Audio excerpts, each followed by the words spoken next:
நான் இன்றைக்கி போண்டா செய்ய போகிறேன். அதுக்காக இட்லி மாவு எடுத்திருக்கேன். 1 கப் இட்லி மாவு எடுத்திருக்கேன். அதில் நம்மளுக்கு வேணுங்கிற அளவு கோதுமை மாவு போட்டு கலந்துக்கலாம்.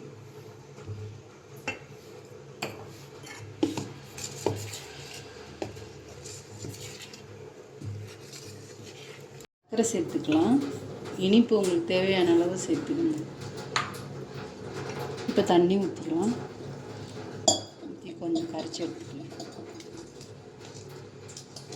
இனிப்பு உங்களுக்கு தேவையான அளவு பார்த்து சேர்த்துக்கணும்.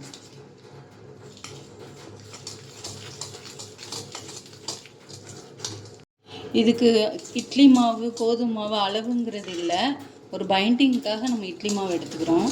நம்ம கோதுமை மாவு நம்ம அளவாக சேர்த்து கரைச்சிக்கிட்டு ஊற்ற வேண்டியதுதான். மாவை இந்த கன்சிஸ்டன்சியில் கலந்து வச்சுக்கோங்க. இந்த அளவில் இருக்கணும். இப்படி இட்லி மாவு பதத்துக்கு இருக்கணும். நான் போட்ட மாவில் 1 கப் இதில் எண்ணெய் காய வச்சுருக்கேன். எண்ணெய் காஞ்சிக்கிட்டோம், போட்டு எடுக்கலாம். காஞ்சிச்சு. இப்போ எடுத்து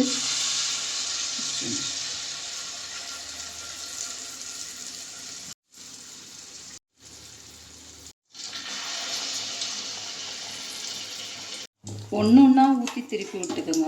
அப்படின்னா மாவோட ஒன்று ஒன்றா ஊற்றிடும். ஒன்று பாத்திரத்தை விட்டு எலும்பினோன்னா அடுத்ததை ஊற்றிக்கலாம்.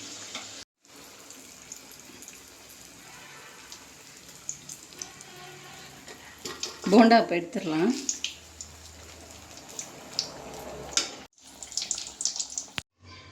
நான் மாவில் சோடா மாவு சேர்க்கல, உப்பு சேர்க்கல. ஏன்னா உப்பு இட்லி மாவுலேயே இருக்குது, அதனால் சேர்க்கல.